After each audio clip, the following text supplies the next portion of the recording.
Hello, everyone. I'm your host, Ryan. Whether you're walking to work, relaxing at home, or just looking to sharpen your English skills, welcome to Speak Up. Today's episode is all about something that many learners struggle with, English grammar. But don't worry, we're going to break it down into simple, practical tips that you can actually use every day. Hey friends, I'm Priya, and I'm so excited you're here. We know grammar can feel boring or even confusing sometimes, right? But it doesn't have to be. In this episode, we'll show you how to make grammar your friend. No big words or complicated rules, just helpful advice you can start using right away. Exactly. We'll be sharing 7 easy tips that'll help you speak and write more confidently. And trust me, some of these tips might surprise you. There's even one thing people often ignore, but it makes a huge difference in learning faster. We'll get to that later, so stay tuned. Yes, don't miss it. Plus, we'll give real examples, stories, and little exercises you can try yourself. If you've ever felt stuck or unsure when speaking English, this episode is for you. So grab a notebook or just listen in and let's level up your grammar step by step. All right, before we jump into tips and techniques, let's pause and ask, why does grammar even matter? I mean, can't we just speak freely and figure things out as we go? Well, yes and no. Grammar is like the structure behind every sentence. It's what helps your thoughts come out clearly and makes sure other people understand exactly what you mean. That's so true, Ryan. Think about it this way. If you're building a house, you need a solid frame, right? Otherwise, everything falls apart. Grammar is that frame for your sentences. Without it, even simple ideas can sound confusing, and that can make conversations harder than they need to be. And the best part? You don't need to know every rule by heart. Just understanding the basics can make a big difference. Once you start recognizing how grammar works, you'll notice you can speak, write, and even think in English more smoothly. It's like unlocking a superpower for communication. Exactly, and don't worry. We're not here to overload you with complicated terms. We're going to break it all down in a way that's practical and easy to remember. So, if you've ever felt nervous about speaking English or confused about how to say something correctly, this episode is for you. Let's make grammar your friend. So, we've just set the stage for why grammar matters, and now, it's time to start from the very beginning. Let's talk about the foundation of English grammar, parts of speech. If you don't know what each word is doing in a sentence, things can get confusing fast. So here's the deal. There are 8 basic parts of speech, and understanding them helps you build clearer, stronger sentences. Think of it like knowing the roles of players on a football team. If everyone knows their job, the game runs smoothly. That's such a good way to see it, Ryan. So here they are: nouns, verbs, adjectives, adverbs, pronouns, prepositions, conjunctions, and interjections. Don't worry, we're not going deep into grammar books today. We just want you to recognize them and understand their role. For example, a noun is a person, place, or thing. A verb is an action, like run or eat. These are the building blocks. Once you spot them easily, grammar becomes a lot less scary. Exactly. Let's keep it simple. Let's say, the cat sleeps. Cat is a noun, and sleeps is a verb. Boom, you already understand 2 parts of speech. Add, the black cat sleeps peacefully. Now we've got an adjective, black, and an adverb, peacefully. See how each word plays a part? That's the power of learning parts of speech. It's like turning on the lights in a dark room. Suddenly, everything makes sense. And one great way to remember all this is by keeping a little notebook. Seriously, it helps. Just write down one sentence every day, then label the words, like she quickly finished her lunch. You can circle she as a pronoun, quickly as an adverb, finished as a verb. It doesn't take long, but it helps your brain connect the grammar to real life. It's way easier to learn when you make it personal. I love that idea. And if you want to go one step further, try color coding the parts. Use different pen colors for nouns, verbs, and so on. It makes your notes more fun and more memorable. Think of this step like laying the bricks before you build a house. If you skip this, everything else gets shaky. But if you learn it slowly and clearly, your grammar will grow stronger every day. Yes, and don't stress if you mix them up at first. That's totally normal. The more you read and listen to English, the more these parts of speech will start jumping out at you. You'll think, oh, that's a verb, or that's definitely an adjective. It just takes a little time and daily practice. So get your notebook ready, try it out, and have some fun with it. Grammar doesn't have to be hard, it just needs to make sense. Now that we understand the parts of speech, let's move to the next step using simple sentence structures. This is where a lot of learners get stuck. They try to speak or write in complicated ways too soon, but if you begin with the basic subject plus verb plus object structure, things become much clearer. For example, she eats rice. That's simple and correct. Subject, she, verb, eats, object, rice. It works in most everyday conversations. That's such a smart way to start, Priya. Let's compare that to a more advanced version. Rice is eaten by her. It's still correct, but it's passive voice. And for beginners, it's easier to make mistakes with that. So if you're learning, stick to active voice. It's direct, it's easier to understand, and it builds confidence. Focus on clear sentence building before diving into tricky grammar. It's like learning to ride a bike. You start with training wheels, not mountain trails. Exactly. Think about sentences like, I watch movies, he drives a car, or they play football. These all follow the simple English sentence structure, subject plus verb plus object. Once that becomes natural to you, speaking and writing will feel much easier. And when you hear English, you'll start recognizing that pattern too. It helps your brain process the language faster, almost like muscle memory for grammar. Here's a great little exercise. Take a long sentence you read somewhere and rewrite it in a simpler way.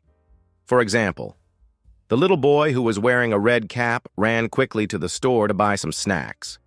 You can turn that into, the boy ran to the store. Simple, right? Once you get that habit, it sharpens your thinking. You'll stop overcomplicating things and start communicating more clearly. That's a fun way to practice, Ryan. And learners can try this every day. Pick a news article or even a social media post, then simplify one or two sentences. Try saying them out loud too. That's how you build fluency, by hearing and using basic English grammar rules over and over. You don't need to sound fancy. You just need to be clear and correct. That's what people understand best. And trust me, even native speakers use simple structures all the time, especially when they're trying to be clear. So don't think of it as basic.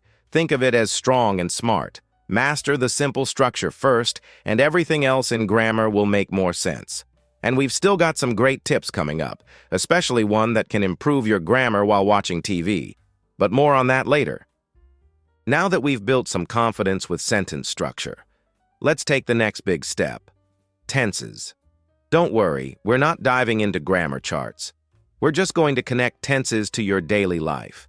That's how you start to learn English grammar naturally.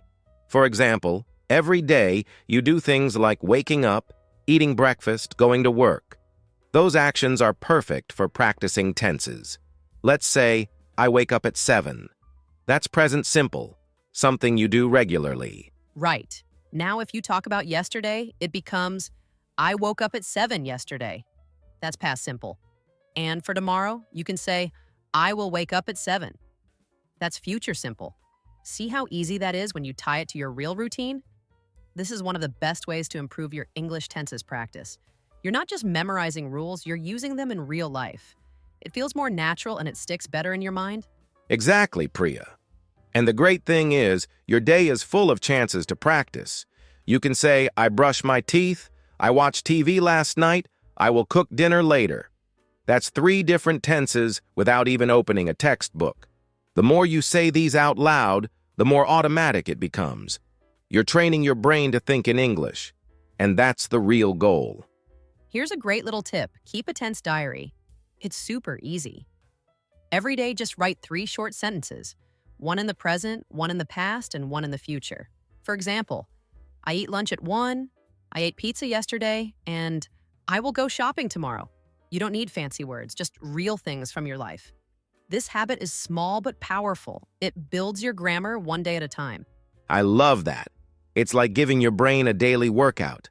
And once you start doing this, you'll feel more confident when speaking or writing. You'll stop second-guessing yourself about verb forms. And here's the fun part. After a few weeks, you can look back and see your progress. Your sentences will feel smoother, more natural, and more correct. That's the best motivation. And remember, tenses are just about time. Once you link them to real actions, your meals, your work, your plans, they become easy to understand. You don't need grammar fear, you just need grammar practice. So tomorrow morning, when you wake up, try saying, I am brushing my teeth. Just like that, you're learning. Keep it real, keep it daily, and your tenses will get better and better. Now that we've talked about tenses and how to practice them through daily routines, let's dive into something that trips up almost every learner: subject-verb agreement. You've probably heard mistakes like, he goes to school instead of he goes to school. It may seem small, but getting this right makes a big difference in how natural you sound. The rule is simple. If the subject is singular, the verb usually ends in S in the present tense. She walks, he runs, it works. That's such a key point, Priya. And these small mistakes can really stick out in conversations. I once heard someone say, she plays guitar every day. It should be, she plays guitar every day. It sounds simple, but trust me, subject-verb agreement rules can sneak up on anyone. One great way to avoid these common grammar mistakes is to pay attention to the subject first. Ask yourself, is it one person or more than one? Then match your verb carefully. Exactly. Think of it like a team. Your subject and verb are partners. If one is singular, the other should be too. The dog barks, but when it's plural, the dogs bark. It's all about keeping them in sync. And here's something practical you can do. Make some flashcards. On one side, write a subject like ha or they, and on the other side, write a matching verb. Test yourself every day. Just a few minutes can really help fix this issue for good. That's a great technique, and it works especially well if you speak the sentences out loud. For example, flip the flashcard and say, they eat lunch, or he eats lunch. When you hear the right form again and again, it sticks. Another tip? Listen carefully to conversations in English movies or shows. Spot how native speakers match subjects and verbs. It's a subtle thing, but it trains your ears to catch what sounds right. And honestly, Ryan, the best time to correct grammar is when you catch it in your own speech. Don't feel bad, just fix it. If you say, he goes to work, pause and say, oops, I mean, he goes to work. That little correction teaches your brain what's right, and you'll remember it next time. It's better to fix a small mistake now than let it become a habit. Absolutely. Learning grammar doesn't mean being perfect. It means noticing patterns and improving little by little. So start by focusing on everyday sentences. She sings, not she sing. It rains, not it rains. Keep practicing, use those flashcards, and your subject-verb agreement will become automatic. And next, we'll talk about something that helps you build stronger, clearer sentences by adding just a little extra detail. Stay with us. Now that we've cleared up subject-verb agreement, let's move into something modern and super helpful: grammar apps and tools. If you're someone who's always on their phone, this tip is for you. There are some of the best grammar apps for learners right at your fingertips, like Grammarly, Quillbot, or even the British Council's Learn English Grammar app. These tools don't just correct your grammar, they teach you why something's wrong. That's the key difference between just clicking fix and actually improving your grammar. Yes, I use Grammarly all the time when I write emails or social media posts. It highlights grammar mistakes in real time and explains what's wrong. It'll tell you things like, this verb doesn't agree with the subject, or use present perfect here instead of past simple. That's what makes it so useful for online grammar practice. You're not just guessing, you're learning with every sentence. And you can apply that learning the next time you write or speak in English. Exactly, Priya. And the best part? Many of these tools are free. You don't need to spend money to get better at grammar. You can even use Quillbot to rewrite your sentences in simpler ways. Try writing something complicated, paste it into Quillbot, and see how it simplifies it. You'll learn how to shorten your ideas and clean up your grammar. Plus, apps like the British Council one give quizzes and daily exercises, which make learning feel like a game. I tell learners all the time, don't just accept the app's suggestion and move on. Pause and read the explanation. Ask yourself, why was this wrong? When you take a few seconds to understand the reason, you're more likely to remember it. And one tip I give my students is to keep a mistake log. Every time the app corrects something, jot it down. After a week, you'll see patterns, and that's where real improvement starts. Yes, that's gold. These apps are like having a personal English coach in your pocket. They're always available and super quick to use. I often recommend learners to use them while texting or writing journal entries. It's a simple way to turn everyday writing into online grammar practice. You're not doing extra work. You're just being more aware of how you write. And awareness is the first step to fluency. Absolutely. So whether you're texting a friend, writing a caption, or drafting a resume, use these tools as learning partners. Let them show you where you're going wrong, but make sure you're taking mental notes.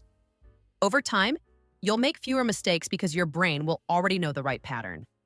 Up next, we'll talk about how reading, yes, just reading, can help you improve grammar naturally without even realizing it.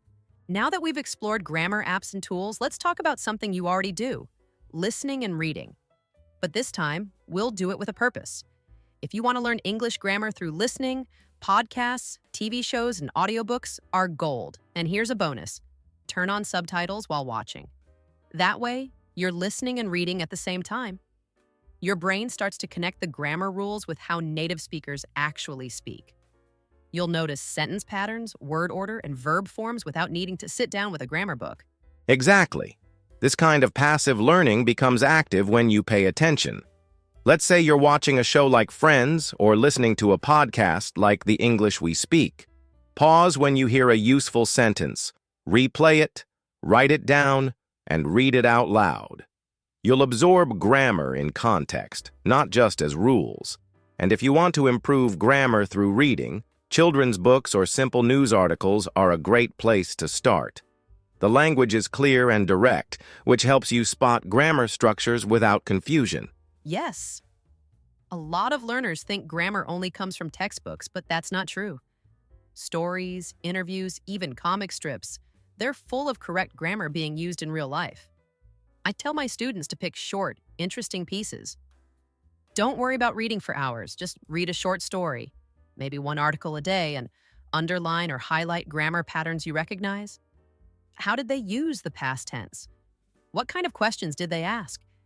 That's how you build grammar awareness naturally. Another great tip: start a structure notebook. When you hear or read a sentence that feels natural or useful, write it down exactly as it is. Then try using that same structure with your own words. For example, you read, "She has just finished her work." Try, "I have just eaten lunch." Copy the rhythm, copy the structure. That's one of the fastest ways to internalize grammar rules. You don't just learn the rule, you learn how it's used in real life. And honestly, the more you do this, the more automatic it becomes. Soon, you'll find yourself forming correct sentences without even thinking about the rules. It's like learning to ride a bike. You wobble at first, but with repetition, it becomes natural. So while you're enjoying that English podcast or scrolling through an article, remember, every sentence you see or hear is a free grammar lesson. You just have to notice it. That's the magic of learning grammar in context. You're not memorizing, you're absorbing.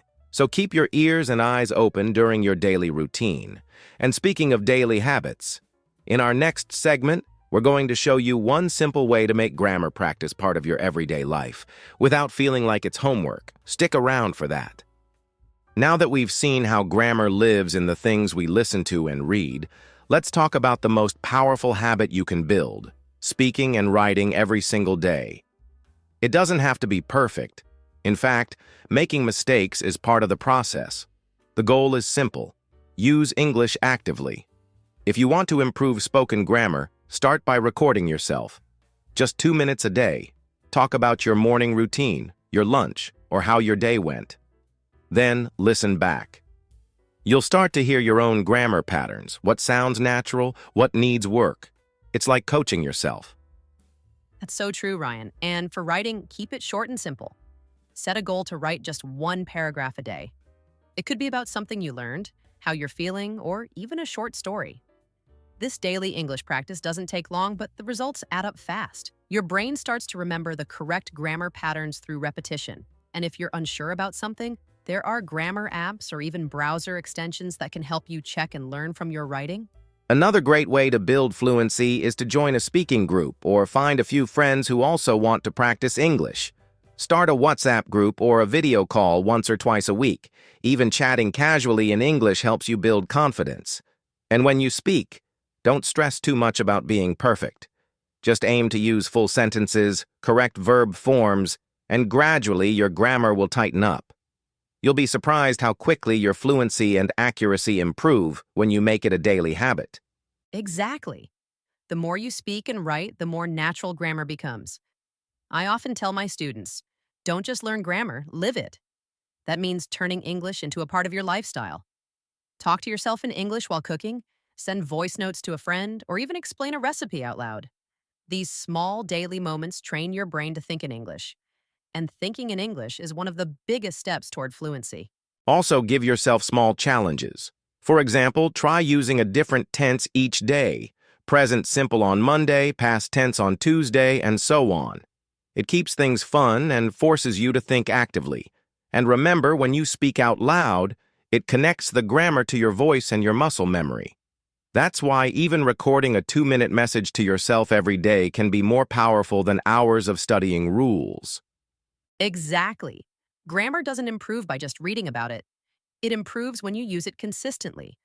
So make it easy and fun. A short paragraph, a quick voice note, a simple conversation. All of that counts as daily English practice. You're not aiming for perfection, you're building progress. And in our next episode, we're going to take this further and show you how to build weekly goals to stay motivated and track your growth. You don't want to miss that. Finally, let's talk about something really important: how to review and correct yourself regularly. You've learned a lot so far, but here's the key. Grammar gets better when you actively check your own mistakes and fix them. It's not just about learning new rules. It's about going back and seeing where you slipped up. This habit is a game changer if you want to improve your English writing and speaking for the long term. Absolutely, Ryan. One simple way to start is by revisiting your old writing after a few days or a week. Look at what you wrote before and try to spot any grammar errors. Then try correcting them yourself. This could be a journal entry, a short paragraph, or even text you sent in English. By doing this, you train your brain to notice mistakes and think critically about how to fix them. It's like giving yourself a personal grammar lesson every time. That's right. This kind of self-feedback is one of the most powerful habits you can develop. When you find and correct your own mistakes, you understand why something is wrong, not just that it is wrong. And that helps you avoid repeating those mistakes in the future. It's like having a built-in coach who helps you grow with every attempt. So keep a folder or notebook for your corrections. It's a great way to track your progress. And don't worry if it feels hard at first. Nobody becomes perfect overnight. The important thing is to be patient and consistent. Every time you review your work, you get a little better. Over time, this builds strong grammar skills and makes your English much clearer and more confident. So, keep practicing self-correction as a regular part of your learning. Well, that brings us to the end of today's episode. We hope these 7 practical tips to improve your English grammar give you clear steps to follow and make learning easier. Remember, grammar is not about memorizing rules. It's about using English confidently in your daily life.